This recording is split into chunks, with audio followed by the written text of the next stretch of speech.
here we are. Here we are. Thanks so much for coming on, Jaclyn. I am honored to know you. We worked very close in proximity at our old office, our old Naaman Creative headquarters. You had an office there, and we were able to see each other every other day, it felt like. And I met your husband, who's an artist, and got to meet him before you. But then we got in touch, and I'm really excited about what you have going on. And obviously, we're going to dig into that. But kindness.org, where did that come from? You made it a thing. I made it a thing. Yes. Thank you for having me. Where did kindness.org come from?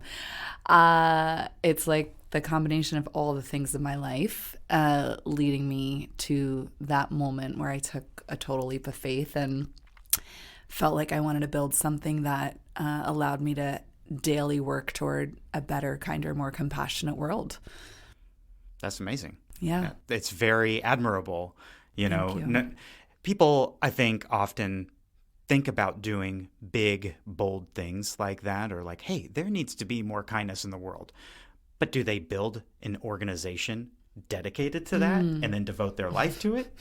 Not so many. Yeah. I mean, I think it's like anyone who has a passion, you can choose to pursue it, or it can feel too intimidating or scary to take that jump to do it. And I would say for me, I'm definitely wired to be able, or I guess I'm wired to know myself enough that if I'm going to lay my head down at night, I have to feel like my day had purpose. And it did feel like purpose was tied to profession and what I was giving my time to each work day. So kindness was the one thing that made my heart beat, and it intimidated me and it scared me because there was no blueprint for it. I had to, make my own, and it's been quite a journey. I bet.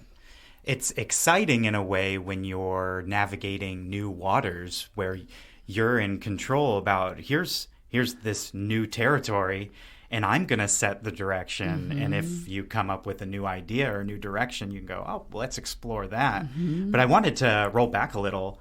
What did you do before kindness.org, and what led you to stopping whatever you were doing and starting this?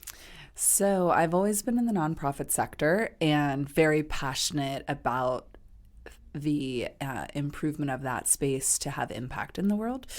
And early on, I thought my work in the nonprofit space would be more internal, operational, working toward operational efficiency and effectiveness.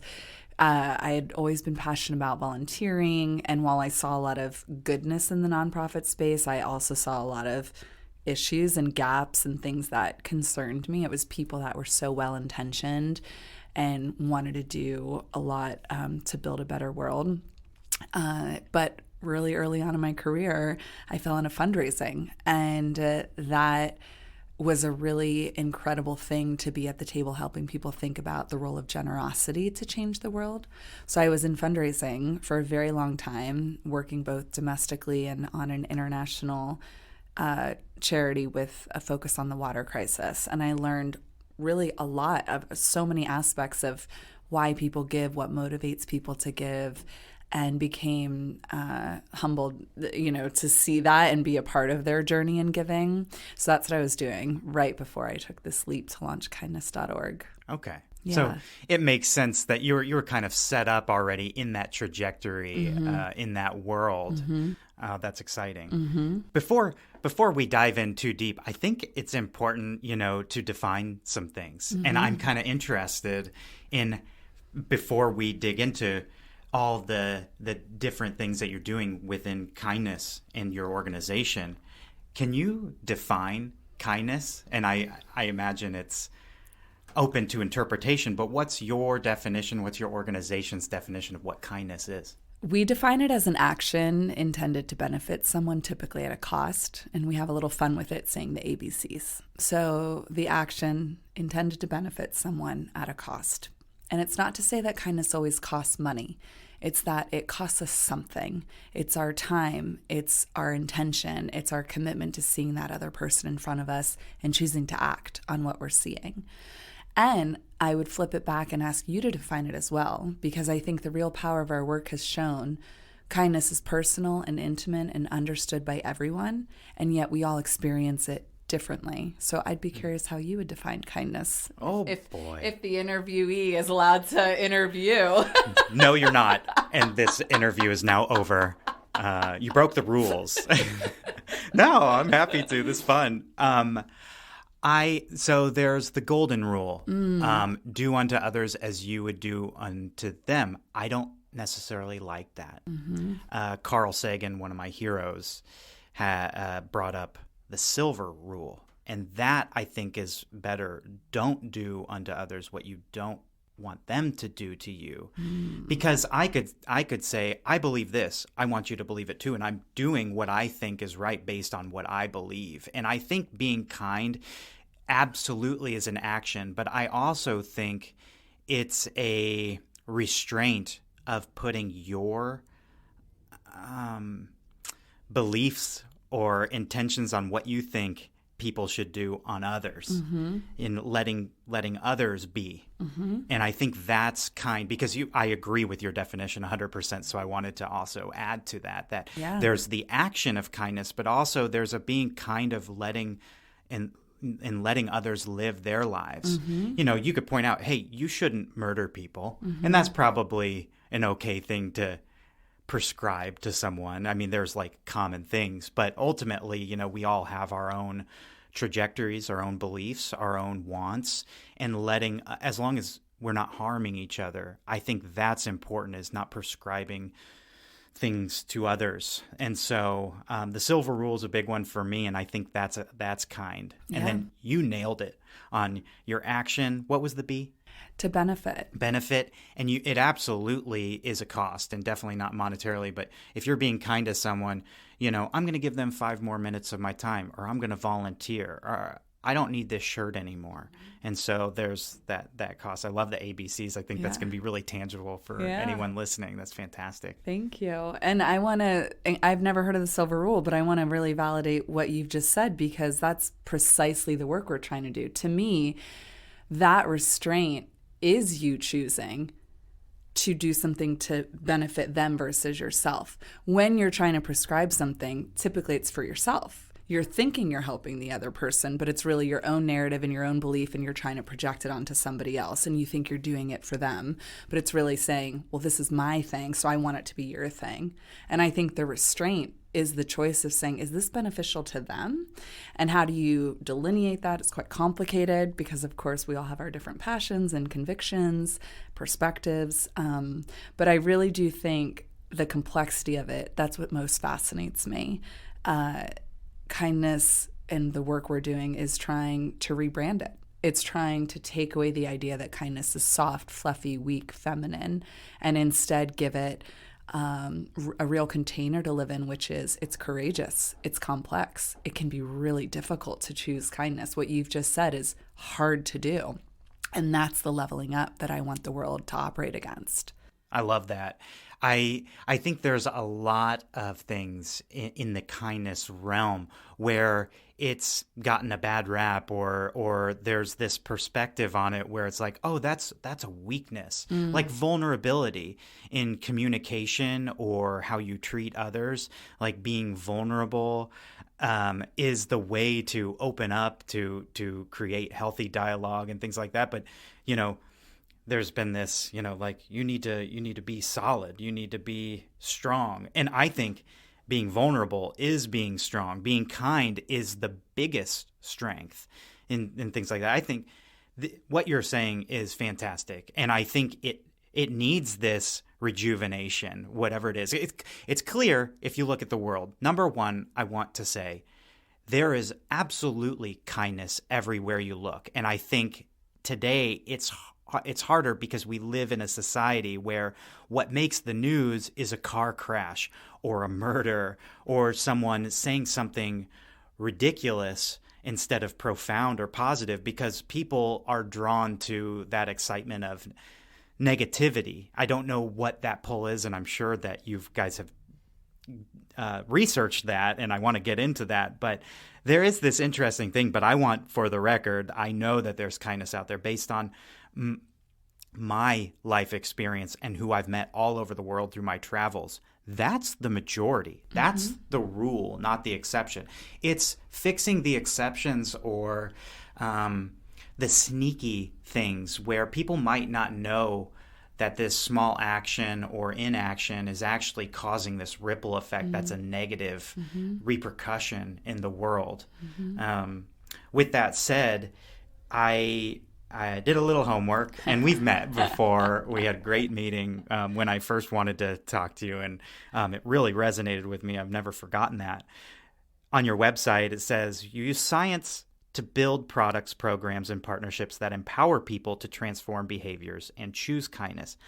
I love the fact that you're injecting science, that you're using science as, may I say, a backbone of how you're projecting, okay, this what we're saying and doing is backed up in research. So can you speak more to how do you hypothesize and theorize and prove whatever you're doing within the kindness realm? Yes, I love this. So it goes back a little bit to the origin of how we began. And I'll say that I wasn't setting out to start a nonprofit. On the contrary, I think a lot of times people just insert, a new business or a new nonprofit, and you evaluate the landscape and you're not really solving a problem. You're just adding to the noise. And so there were so many kindness organizations that existed when I was starting to think about doing something on my own. And I have a co-founder, and we really went on a 6-month, I call it like a learning journey or a learning tour, to evaluate the kindness space. And that led us to have the most remarkable conversations with scientists and researchers that were studying human behavior, pro-social behaviors, cooperation, kindness, compassion, and how that shows up in the world. And time and again, the consistent message is, the science tells us that this is one of the most essential things we have for survival, for thriving, for the future of humanity. Really big sweeping statements, but they were just doing the research. There was no application that we saw. And then a lot of the kindness organizations, albeit incredible intentions and beautiful missions, of course, we didn't see the underpinning of data. And so we felt that we could really come at this solving the problem of not having that combo of science and solutions existing. So we set out to study kindness, position ourselves as an authority on kindness, and we saw science as the route to help us do that. And the role it's played since we began, before we even launched, we did research to look at the link between kindness and well-being. And everything since then has been answering the biggest questions that we don't know about kindness. One of the biggest being, how do you measure it? And so how do we put measurement toward kindness in a way that's tangible, that makes it from fluffy to real, that gives people something to hold on to. And a lot of our work has shown the significance of kindness, the role it plays on our mental health, emotional health, physical health, how it shows up within companies, within children, and it's an endless pursuit to continue studying it. And so, that's the role science is playing. That's fantastic. It gives you a lot more oomph behind what you're doing. Also, it's so informative. I personally, big fan of science and using science and implementing the scientific method in what we do day to day with whatever interaction or pursuit we're doing. You had mentioned measurables of, how do we measure kindness? Can you speak a little bit about maybe one or two things on like, this is how we measure kindness? Sure, yeah. So a big initiative that we've had on the research side of our business the past couple of years has been first looking at every kind of action you can do for a kinder world or for a person more specifically, and is there a way to measure it? So we put together what we've called KindBase. It's the world's first database of kind acts. And then we surveyed 15,000 people across the US and the UK, all walks of life, all backgrounds, a very representative sample. And we asked them to rate these kind acts and tell us, if someone did this for you, how important is it to you? If someone smiles at you, holds a door open for you, if they do something really courageous for you, what matters? How would you measure it? And so we did this very official, rigorous research. And out of that, we now have a database that's been rated by the public as the things that are most cost effective, the things that are the most beneficial, the things that are the kindest. And we can now make recommendations to people in a much more precise way. People can come and they can say, well, I want to do something that's difficult. And so we can serve up recommendations that challenge them to think about kindness in new ways. That's one piece. The second is we then took that database and built a new survey where we're calling it your KQ, your kindness quotient.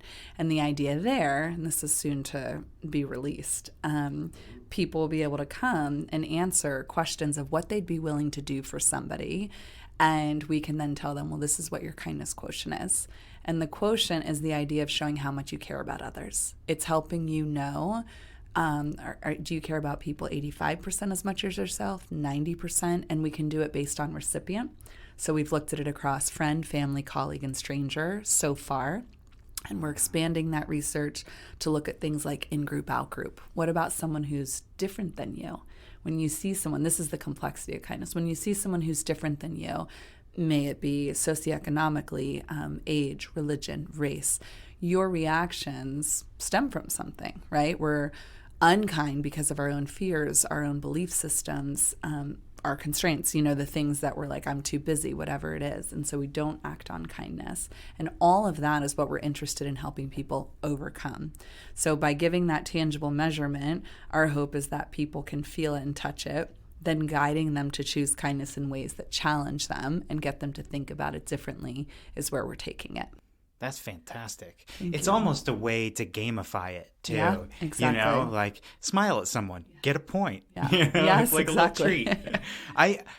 First off, before I forget, is the data that is this accessible to people or your research? Is there somewhere where I or anybody can go and read these results? Yes. Yes. We are actually in the middle of rolling out all of the research I just mentioned.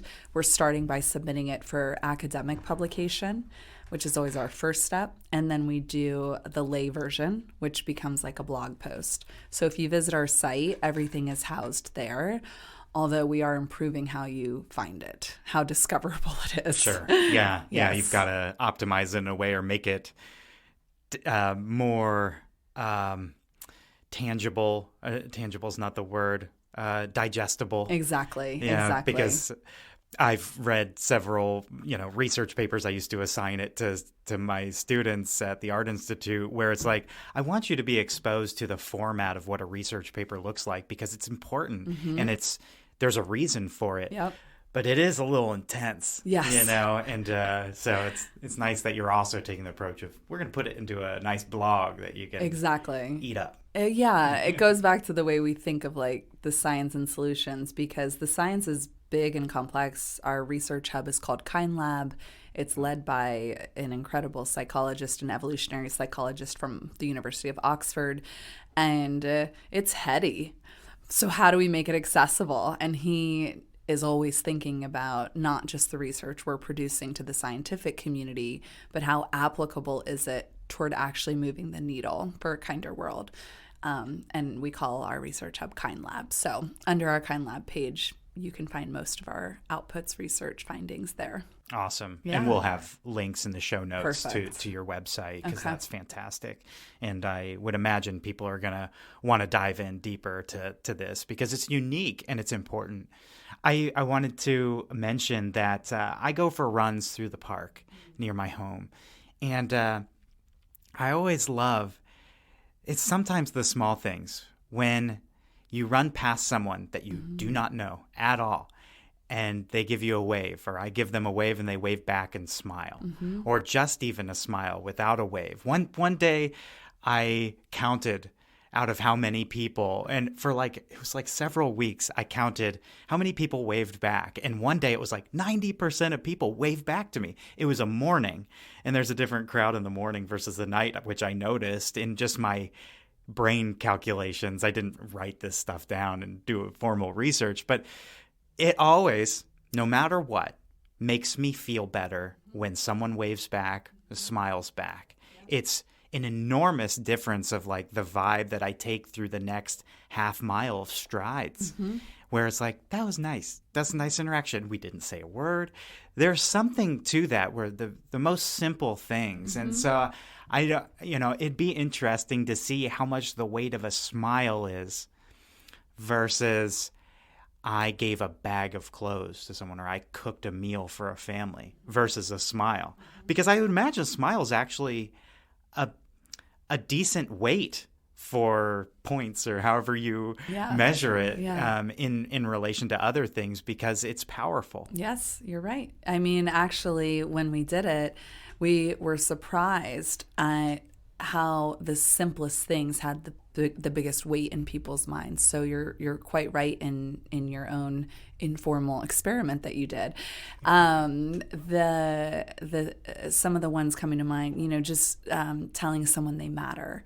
Saying good morning. There's a lot of micro behaviors that go a long way. And there's a lot of research to show the ripple effect. So it affects you.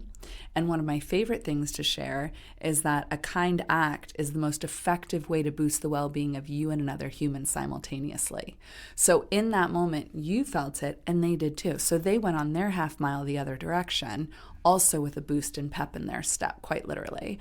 And that's the power of kindness. And that's why I encourage everyone and anyone listening today, and however you think about kindness, it's remembering every kind act makes a difference. Yeah, that's enormous. It's, sitting here, I'm like, duh. But and not to undermine anything that you're doing, but at the same time, this is super important, especially today when I think teams and rivalries, as sometimes competition can be healthy. My wife and I talked about competition for about 45 minutes last night. It was a really great conversation. But it goes way too far. I think in politics, you see it where it's really, you're either on one side or another. You can't be in the middle, or people are just so staunch and situated and fasted to their beliefs without thinking, well, how does this belief affect others in some way? Or, it's big fan of what you're doing. Thank you so much. Yeah.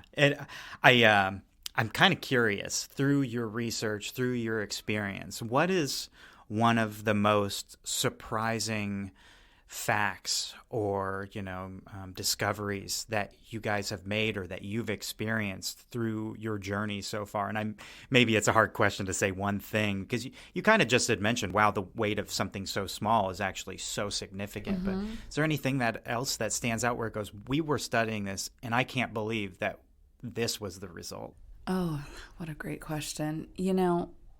I think I'm doing this because I believe in all of it, and I wasn't sure how much would prove itself out. And so in a way, to your point, duh, like I'm not surprised by so much of what we're discovering. And yet the thing I'm constantly surprised by is just how much this matters.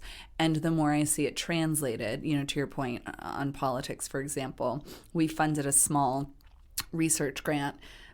So one belief we have is we can't have a monopoly on good research ideas. There's endless people that are very skilled. They're experts in their own domain, studying kindness from a different lens. And so we actually offer micro grants to those research teams to help us better understand kindness more quickly. It accelerates our learning. It's a really smart way to invest in people and to see good research out there. We have a really rigorous application process to get the grant, and these are small grants, less than $5,000. But the first one we ever did was looking at the role of kindness meditation within effective polarization, essentially. And we discovered that this team discovered when people did loving kindness meditation specifically towards people of the opposite political group that they believed, they were more compassionate toward them. And it's those reminders. I think it's realizing this is real, it's tangible, and it works. It works. It's transformational. It has the power to change lives. There's endless stories I could tell you about people who were battling loneliness, depression, hate, fear, and what a single kind act did to help them overcome something, their own belief systems, their own narratives. And so I think that's what I'm always struck by, is the never-ending awe and beauty and power that this thing has. And you're right, it's within all of us. The majority of us are good. There's a few bad apples, is what we like to say. Yeah. And they, unfortunately, get the coverage. Yes. But yeah. And I think even within those bad apples, they, like hurt people. They've been maybe in an experience or set up in a way or raised in a way where it's just an unfortunate situation. But even within that person, even within a person doing bad, there's still good in there. You just got to overcome the badness through meditation, things like that. And I kind of wanted to ask, how do you break through people's routines, the noise in the world, the speed at which people go throughout their day, the teams that they stick with?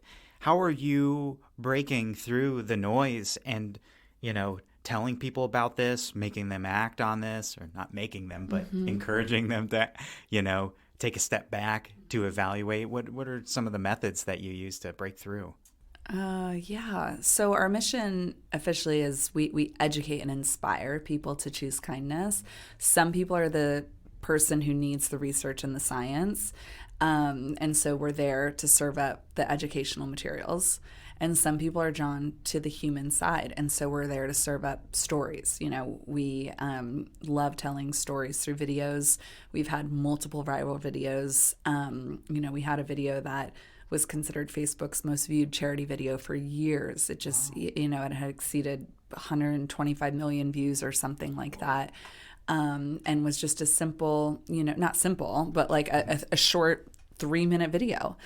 And so that breaks through the noise. That gets people's attention. And so the idea is through the science and the stories, we can hopefully get people to stop and pause and think. And then when we're serving up those solutions to help inspire the choice, we're learning all the time. We're a very iterative, I would say like tech forward company. Everything's engaged digitally. You can come to our site and we're always trying new ways to communicate. We have different products and you can bring into different environments, and all of it's a learning curve. So people are participatory. We have a group of citizen scientists, everyday people, about 500 volunteers around the world that sign up to help us learn what's working. How do you use this in the world? What's your feedback to this? How does kindness show up in these different environments? And it allows us to learn very quickly through a wide group of people. And we're launching a podcast too to help showcase the power of kindness. It's called Why Kindness. And again, it's like breaking through the noise, this world, but it's getting people to hopefully just stop and engage in a moment where it gives them pause. They think, they have a new perspective, even if it's just a shift, a slight shift. That's what it looks like.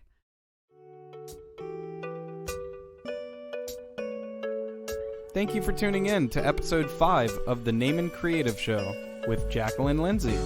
Do you like what you're hearing? Have you been thinking about starting your own podcast for your business? Well, we here at Naaman Creative can help. With our audio services ranging from custom music scores, sound branding, to podcast production, and so much more, we can elevate your business needs with our audio services. So feel free to reach out to us today, and we'll be happy to help you get something started right away. That's fantastic.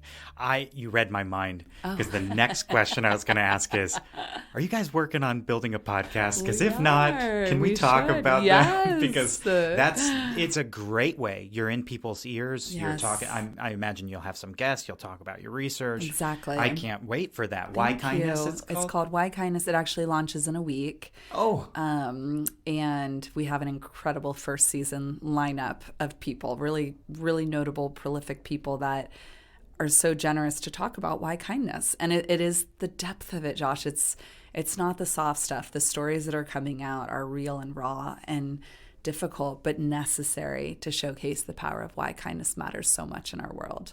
That's huge. Yeah. I think that the format of podcasts is very, very powerful. Just like we're doing right now. we're digging in. And there's not necessarily a rule book where it's like, I can ask, you said nothing's really off limits here. And so we can dive into whatever we feel and actually start to scratch what's truly important. I think that's enormous. So exactly. You're already on top of it. I don't need to say anything. Are you going to be the host of that? I'm the host. Oh, fantastic. Yeah. Oh, that's cool. You got a little snippet earlier when I tried to flip the script and ask you what kindness means. You're practicing. I'm glad I passed. You did great. Yeah, it'd be fun to be fully interviewed on this, but people get enough of me, so it's all good. We've been talking about kindness doing, acting to others, but I wanted to talk about and ask you if some of your research, some of your happenings, or what you're doing in your organization, are there initiatives to reflect on oneself? So being kind to yourself is a good thing, and you need to be kinder to yourself. Is that something you've explored or you're exploring? Yeah, it's been baby steps, and it's actually on our strategic roadmap for this upcoming year. And it's a really interesting topic because we, again, going back to the role of self-kindness, we want to try to understand not only how it feeds into our own narrative of ourself, but how that then shapes how we're showing up in the world. So, of course, I believe in putting your oxygen mask on first. You have to fill your cup before you can pour out, all of those things, yes. But I want to go beyond that. I want to understand why and how is self-kindness essential for how we're then showing up in the world as a better human and a better person. And I only have use cases that are personal. It's like, for me, I know my hot yogas and, getting my monthly pedicure or getting out on my paddleboard or, whatever the things are that are my outlets. I know, yes, that shapes how I'm showing up as a mom, as an entrepreneur, as a citizen of this world. But what is it for everyone? We're all wired differently, of course, and so, yeah, it is on the roadmap. So more to come. Watch this space. Great. Oh, yeah. Yeah, we'll be staying on the pulse. And I would hope, to have you or maybe one of the scientists on your team, in the Kind Lab on. That would be cool to dive Let's in do it. more. Yeah. So they're going to be part twos. Great. Threes. Love it. Yeah, kindness is love in a way. And, when I can't remember throughout my life, I've learned that, in order to love others, you also need to love yourself, and that because that assists in the full spectrum of love to one another. And so I would imagine that's with kindness too. But I was kind of curious on the inward side of things as well as the outward side. So that's great. That's on your roadmap. Yeah. Again, it doesn't surprise me you're on top of it. You guys have thought of everything. Everything's going so well. I do like to talk about people's setbacks. What's a failure that you've run into, or a major setback where you're like, wow, I didn't see that coming, or that's a hurdle, and how did you overcome that? How did that make you stronger from that? Because ultimately, as entrepreneurs, failure is part of the process. You can't avoid it. It's how you overcome that, how you learn from that. And is there anything that sticks out? Yeah, this really small thing. I think I was the only one affected by it. A global pandemic. Oh yeah, you probably were. It was like alone in that. No, not to make a joke at all. On the contrary, in all seriousness, that tested me in ways it's really difficult to express. It was a very, very, very trying year for the organization. I was pregnant. We moved our life from New York here to St. Petersburg. It was full survival mode. We didn't know if the organization would be able to make it out of such a trying time, largely related to sustainability and what was going on in our world and country in that moment. And yet I felt there was such an urgency for kindness. We had just developed our first applied product, which was a social emotional learning curriculum that we were rolling out to schools. And then we launched it 2 weeks before the shutdown in March 2020. Perfect timing. Perfect timing. It was like wild. And we all looked at each other, very small, tiny but mighty team. And I said, listen, I have a plan and I will give my whole heart, everything I have to keep this thing going. But I just need you to know, like, it would mean extending runway and it would be really testing all parts of how we're operating with very little. And they said yes. They said this matters. So it was my head of Kind Lab, and my head of Learn Kind. She had written the curriculum. She was responsible to roll it all out. And there was a lot of difficult transition that happened within our team. It was just a painful time. And everyone said, we're in it with you. My board showed up. My husband showed up. My family showed up. And people rallied. And we persevered. I never want to relive that year, but I can credit that year for shaping me and making me stronger, teaching me a new form of resilience I had no idea existed. And I'm absolutely better because of it. And yet it was an incredibly, incredibly painful and difficult and trying time in my life. Yeah. Wow. Not luckily, but in a way, because to speak to your joke, we weren't alone. As lonely as that time was, because we literally had to separate from each other. The thing was that we were all going through this wild time together. Right. I thought that was going to bring the world together a little more than it seemed to have, but I'm still hopeful. Number two is, I'm very glad that you kept pursuing, because specifically regarding the pandemic and what comes with more primal things coming out, where now it's more survival mode. Yeah. Kindness to one another and to yourself are essential, more essential in those trying times, if you will. Exactly. You know, that's what's needed. Yeah. And so I'm glad that you pursued. I'm sure that you're stronger on the other end. And, you know, for me, that led to a particular career change for me. Mm-hmm. And then here I am within my own company during a pandemic. I don't know what I was thinking, but here we are, and it worked. So like, it's interesting thing. Thanks. Yeah. Well, it's interesting that, you know, low points are followed by these high points. Mm-hmm. You know, it's everything in waves. Mm-hmm. But I'm really glad to hear that. I want to go back to, you had mentioned schools and curriculum. Yes. Can you speak more about that? Because obviously, for me, I believe that everything starts with education in the home, but also at school, and how children are spending most of their day, children and adults. Mm-hmm. What are you doing in the education space? Oh, yeah, this is definitely my personal passion project. You know, my personal story and passion for kindness came out of feeling my own impact of lack of kindness growing up through bullying. And the bullying I went through was pre-social media. And it was a world where it was just expected. You know, you didn't really have a lot of outlets or support when you were being bullied. It was just kind of what was going on back then. Some of the stuff I went through now, I think of if my own child was going through that, oh, forget it. It'd be World War III kind of thing, you know? And yet I didn't really have the tools. I didn't know how to navigate it.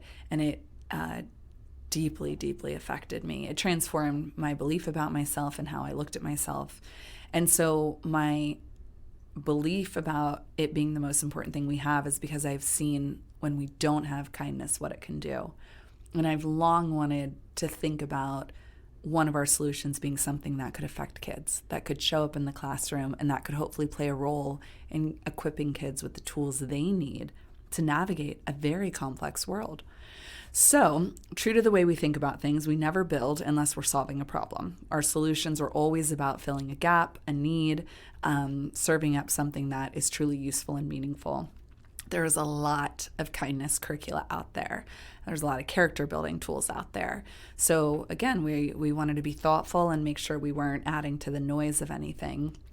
And we began with asking educators, the users. We asked parents, we asked kids, what are you needing? What are the gaps? What are the pain points with teaching kids kindness? In the classroom space, it's under the umbrella of social emotional learning. That's what it's couched under. But for us, it's the same. It's kindness. We see kindness as a meta value. Things like empathy, compassion, forgiveness, justice, fairness. Those are all extensions of kindness. They are nested underneath, and kindness acts as the umbrella over all of it. And at the end of that user, research, we found several pain points. Teachers said, there's great curricula, but it's expensive. There's curricula that doesn't reflect the diverse makeup of my classroom, and so it's hard for my students to relate. There's curricula that lacks flexibility and doesn't allow me to actually introduce it. It prescribes kindness. It doesn't let my students experience it. And it doesn't take home life into account. So we went away and we had a really tall order. How do we build something that attempts to address, all of those issues that teachers were facing? And out of it, we developed Learn Kind. It's a kindergarten through 8th grade curriculum. It's a scaffolded approach, so it's very modular, and it is giving kids the ability to become a student scientist. So it's leveraging inquiry-based learning, which is like the root of teaching STEM. Mm-hmm. And as 5-year-olds and up, kids are going in not being prescribed kindness, not being told, oh, you ought to be kind, but instead saying, what do you think about kindness? What do you feel when you do kindness? What do you feel when you engage with it? And they get their student scientist journals. They learn first about the self. They learn about their well-being. They learn about emotional regulation. And then it develops from there. They learn empathy for others, empathy for those who are different. They learn about connection and the role of relationships. They learn how to choose kindness and the act of it. And then they conduct an experiment at the end. And 3 years in, we just closed our 3rd school year. We've served 225,000 students. We're active in 49 states. We've reached more than 50 countries, and we're on an ambitious plan to serve 5 million children over the next 5 years. We're soft clapping over here. That's impressive. 3 years? Thank you. Yeah, thank you. That's amazing. And it's so important because, where do these things start? Mm. Where can most impact be? Adults can change.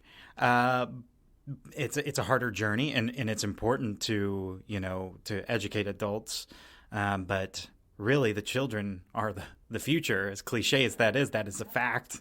And so if you get them in the right direction, I love how also you're having them explore it. They're being scientists about this. They're making the discoveries, which literally those discoveries, those connections,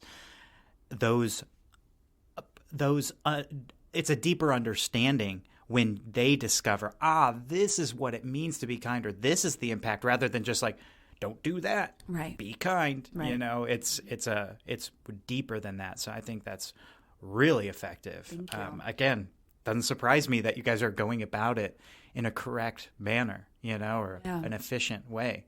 Have you received plenty of positive feedback? Incredible feedback. The best being we just closed out a randomized control trial to evaluate the efficacy of the curriculum. And that's the really the gold standard, the silver seal that you can get to validate how effective something is. So KindLab came in and did this very rigorous randomized control trial of our teachers implementing the curriculum and then not implementing the curriculum, and we compared the data of the students. We looked at the impact on well-being, on prosocial behaviors, and episodes of depression, anxiety, hypertension. And what we can say is when Learn Kind is introduced into the classroom, in an obvious way, it does make kids kinder. We can now say that, but it makes them happier. They are choosing more prosocial behaviors, like they're more giving and caring and generous.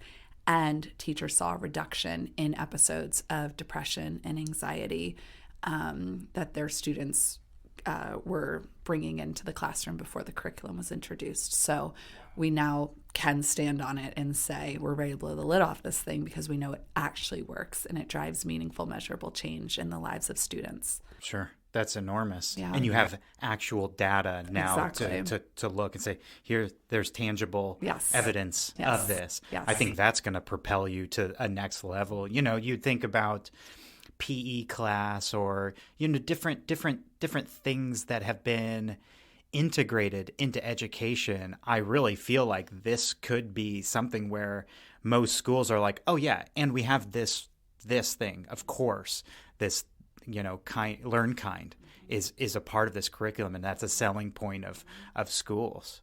That's an enormous thing. How cool. Thank you. Big fans. Thank you. We've reached a moment in the podcast. Okay. The rapid fire section. Yes. Love the rapid fire. Rapid fire. Pew! So I ask mostly the same questions Cool. to every guest. Great. Because it's always so fun to see the overlap and also the varying perspectives. Great. And so without further ado, let's dive in. Let's do it. Okay. Are you ready? I think so. Okay. Yeah. I feel really good. I think you're going to win this one. All right, cool. So first question, what is your biggest source of inspiration? My family. My children, absolutely every day. I wake up inspired by them every day. That was without hesitation. That wasn't edited. Zero doubt. Zero doubt. I feel that, especially having a 1-year-old, you know, I felt it hard before, and now it's like that is a pillar in my life. Yep. So that's fantastic. Very meaningful. Do you have a favorite book? Oh, goodness. That's a hard one, I know. Favorite book. Gosh. Like what category? I love reading so much. What would I say is a favorite book that I give people? I love Just Mercy. Let's go with that one. Just Mercy. Just Mercy, story of Bryan Stevenson. He's behind the Equal Justice Initiative. And I don't want to say too much about it. Just get it and read it. But it's his journey to advocate for people that have been wrongly convicted. Ah, wonderful. Yeah, that's huge. Mm-hmm. It sounds like it would be an interesting read, an intense read. Very intense, but again, very necessary. I think they made a movie about it as well, but I do read the book, of course, because movies, it's hard to do books justice. Oh, 100%. One of my favorite books is Contact by Carl Sagan. Yeah. And I watched the movie. I'm like, oh, you guys, you missed such a big portion. It's not like it's a bad movie, but you missed what, you know, huge portion of what he was going for in that side. Yeah, you know, a movie's an hour and a half long or whatever. Cool. Just Mercy. All right. We'll also have that in the show notes. Perfect. We always make resources in there. Do you have a favorite musical artist or album? For a long time, I would have said Pink Floyd, Dark Side of the Moon. And that's got a lot of meaning to me. I'm also a huge fan of Sigur Rós. So. Oh man, now we're speaking the same language. You can throw that on, and you're feeling. Oh, look, I have goosebumps just thinking about a song because it just popped in my head. My goodness, yeah. The Parentheses album. That's the one I would tell people to go to. Perfect. Yeah. All right. Oh man. I'm going to listen to them later today. Yeah. How do you define success? Waking up every day and staying true to who you are. Love it. Yeah, love it. You're good at rapid fire. Some people are not. We had a lawyer on, and he won the longest rapid fire. I think you can know why. He's a good guy, though. Episode 2 with Doug Jackson. What is your favorite business tool? The tool of respecting people's time. Wow. Love it. That's huge. So a calendar. No, I'm just kidding. Calendar. I think it's like informs everything, like team culture, meeting culture, Yeah. you know, who's at the table, is it necessary? So I use the filter of everyone always asking the question, like, is this a good use of time? Because time's our most valuable commodity. Every minute you take from someone is a minute they're getting taken from something else. So it's just always being conscious of how you use people's time. So it's an internal tool, but I think the minute you can own that, do it, and do it well, it transforms your business. 100%. Yeah. You're doing good. Thanks. You're doing very well. Thanks. I got one more for you. Okay, let's do it. So outside of the day-to-day in your organization and outside of kindness, obviously you're out there being kind, but what's your favorite thing to do? I do love just adventuring around with my family. We love traveling the world, you know, seeing new sights, being immersed in new cultures, trying new foods. So that's like always something we're doing. And then I kind of hit on it earlier, but I love paddleboarding. I love being on the water. I love being close to nature. So those are definitely my outlets. Is that why you moved from New York to Florida? 100%, 1,000%. Yeah. It was like half the year it was freezing. We lived in a small apartment. I was like, we're committed to culture. We're raising our kids in a city. But then you walk to St. Pete and you're just like, oh, this is it all. It's sunny and beautiful and has the beaches and the art and the people. And we've never looked back. Yeah. Agreed. Yeah. Yeah, we were very happy with this move. I love Indiana. I love the people there, the cold stuff, and there is something very special about this area, St. Pete specifically. Very special. And I just happened to land here, but it's a great spot. Yeah. And here I am, and the people in this room, my goodness, how grateful I am. Well, I want to wrap things up to be respectful of your time, our audience's time. Jordan's time, my time. But I think, you know, I like to talk to people about some things also at the end, aside from the rapid fire being common. I want to kind of get your insight or your thoughts onto what kindness.org looks like in 5-10 years. Obviously, your podcast is going to be number one on the charts. But you know, and obviously I would imagine you want to get the curriculum for education, Learn Kind, into more schools. But can you speak more about that? Yeah. So my vision with this has always been to be the number one resource for activating kindness in the world. And so it's a long play. Over the next 5 years, our goal is to grow what we call our community out through change makers, people who are taking our tools and then bringing it into the different environments where they live and work. And so we hope to have 1 million people in that community over the next 5 years. We hope to have 5 million kids that we've reached through our curriculum over the next 5 years. And I wanted to all contribute to kinder companies, communities, and classrooms. So we see ourselves as the provider, but the people are the conduit. They're the amplifiers. They're the implementers. At the end of the day, we can't make you be kind. You have to choose it, of course, going back to the beginning. And there's people that act as the champions. The teacher who says, I want kindness in my classroom, we want to tap into that. We want them to be the ones then amplifying it to their 20, 25 students. The head of people, you know, the chief human resource officer, the CEO who says, I want kindness in my company, we want them to come to us and we can help support them with the tools they need. So our goal is to grow that audience and really become the gold standard for how people live and work, and they come to us to provide them with the tools they need to do it. I think you're well on your way to doing that. That's clear. Thank you. So I think you're going to surpass those goals. That's for sure. Thanks. But also very ambitious. You know, it's not like you're doing small things. You know, you have the research aspect to it to back you up. You have, you know, Kind Lab. That's an enormous move for your organization. It's an enormous step in what I think is a proper direction and actually activating it with roots and meaning behind it. I think it's just awesome to dive into this with you. Thank you. And I know that people will resonate with this. As someone involved in kindness business and entrepreneurship and planning for the future. Whatever it may be, what's some of the best advice that you'd want to give someone listening? Something that maybe you would have loved to hear, early on? I think fear is a hard thing to eliminate. So whatever you're fearful of or intimidated by, know that you can still get through it and overcome it. I think a lot of times that is what stops us from taking leaps. So I would encourage anyone anywhere to know that if you're feeling something, if you feel that prick in your heart or your mind or spirit, that there's something out there for you, to just be willing to take a leap, no matter how scary it might feel. I would say care well for everyone. Whoever's in your life, be it an intern, a volunteer, every person matters. So treat people with dignity and respect.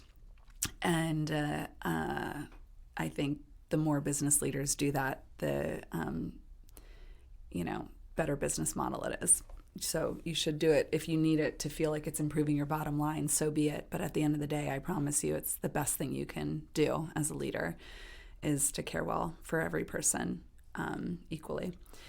And I would say prioritize mental health. There it is. Yeah. Number one, about the treating others in a leadership position with, kindness and respect. If you care about them, they care back, so you're actually, not being selfish, but that is also serving you and your ambitions or your organization. Because if you put the care into them, they're going to more likely care about the thing that's keeping this train moving, because they don't want to lose that. Hey, I love going to work because I'm respected. I love the energy. And so they're more incentivized to make sure to work hard to make sure that thing keeps going. And also, you're just having a better day. You're having a better time in general. So you can't go wrong. Again, sometimes it's like, of course. Yeah. And number two, with the fear thing and overcoming your fear, or not letting that get in the way, I think when you're doing hard things or you're thinking about doing something big, you can, like you said, you can't eliminate fear, but also like becoming a friend with fear, like using that fear, because if you're not a little uncomfortable or afraid of what you're pursuing, it's easy, and maybe a lot of people are doing it. So maybe that's an indicator that you need to push to something new. Mm-hmm. Otherwise, you might be doing the same thing. And I'm not sure if I'm explaining that well, but fear is in a way a good sign, and in my opinion. I agree. You can use it as a strength. Pay attention to it. Yeah. Yep. Yeah. And I mean, it's going to be there anyway, so might as well hold its hand. Exactly. I love that. Well, lastly, I wanted to, I think with your organization and this initiative in general, I think it's good to maybe get out what can people do to help what you guys are doing, help support you. What are some things that they can go out after listening to this and do? If you visit our site, you can join an incredible global community across more than 100 countries of people that are choosing to do this, and not saying they're choosing it easily. It's like a commitment to choose it. So would invite anyone who's resonating to come participate with us in this work. It's big and wide and needed.